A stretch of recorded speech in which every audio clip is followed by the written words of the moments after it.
Hi there friends! I decided to conduct an experiment on these 4 plants and water them with paints for about a month. But the purpose of this experiment is to see how different kinds of paints will affect the growth of these plants. So watch till the end to see the results. And first, the process. I chose the beans for testing because I knew that they were growing well, so we could see the result quite quickly. To begin with, I put the beans under wet cotton pads for a couple of days to allow them to sprout. But in the end, they didn't have enough time to sprout before I planted them. But this is fine. Then for planting, I found similar buckets with holes at the bottom, which will work as a drainage. And I went to the store to get a bag of soil. I'm really not sure if I picked the right one, but I think they'll do. Since the pots were full of holes, I had to find coasters for them.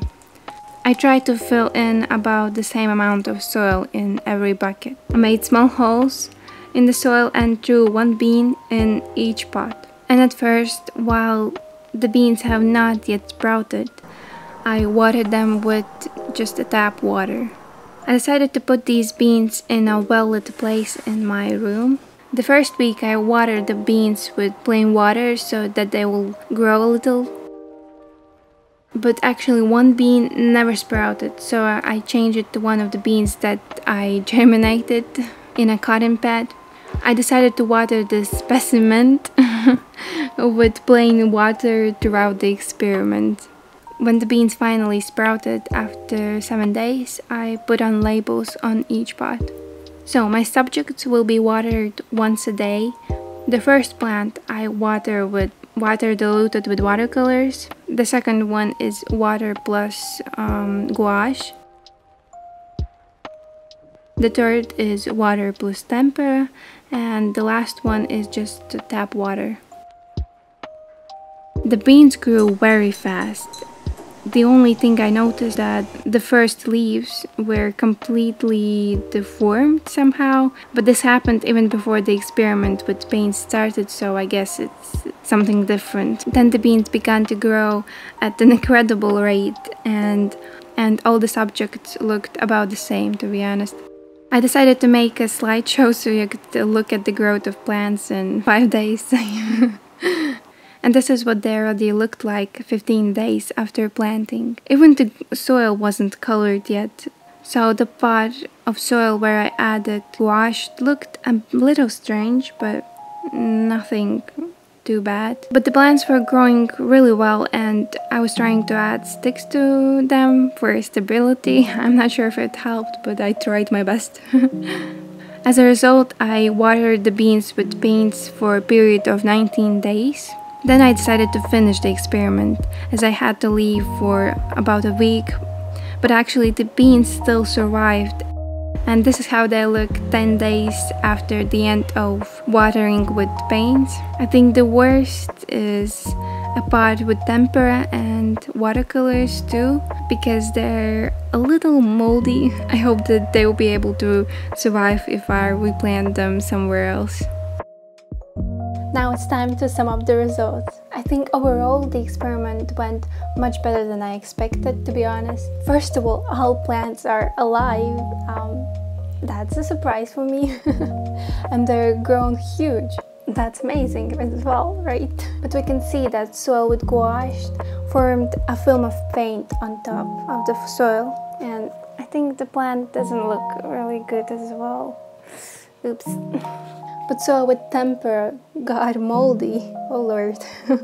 Nothing special happened with the soil with water, and soil with watercolor got a little bit moldy, but not too bad. But you need to keep in mind that the temperature in the room that these plants were in was about 30 degrees and higher, so this could have affected the growth of plants as well. But to be honest, I thought that all the plants would be dead at this point. So conclusion is that you can water plants with leftover water after painting, but not every day, of course. It still depends on the quality of paints anyways.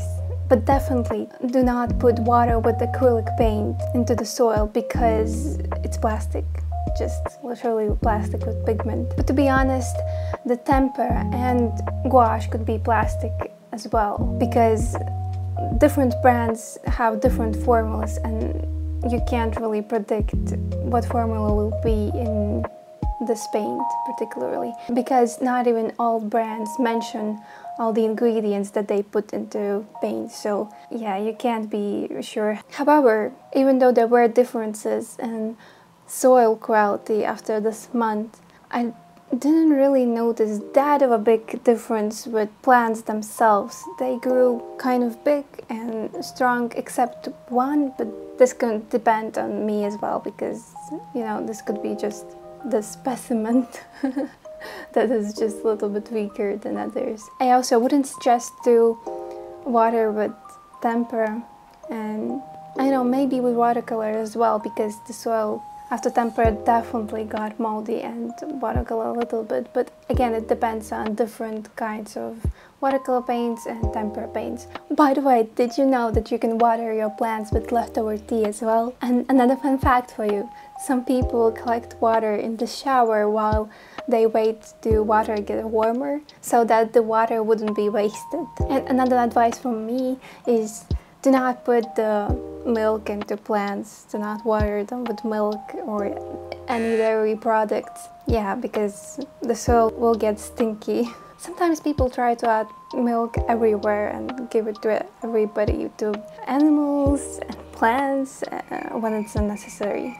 But my main goal was to see if these plants can survive at all, and the answer is yes, they can.